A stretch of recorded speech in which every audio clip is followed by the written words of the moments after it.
500 millionga 20 buqama desam, obunachilarimizdan xabar kelibdi. 500 millionga davo 20 dana qochishga tayyor g'unajin deb. Nima uchun desa, hisob kitoblab berdi menga. G'unajinni 3 yil boqasiz debdi. 20 ta g'unajiningiz 3 yilda ichida kamida 60-70 ta buqa ham g'unajin bo'ladi debdi. Uje ferma qurdingiz, uje shu fermersiz debdi menga. Yo'q, men uni hisob kitob qilmabman to'g'risi.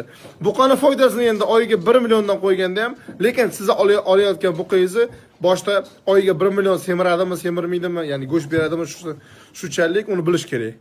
Qanaqa buqa olasiz? Xo'p, 1 milliondan qo'yganda ham 10 million tashlab beradi. 1 yiliga bitta molingiz. 20 molda 200 million keladi. 3 yilda 600 million. 600 million, 500 million pul tutdingiz, 600 million 3 yilda keladi. Demak, sigirdan undan ham ko'p kelar ekan, ya'ni g'unajin sferasida. Siz nima deysiz bu temaga?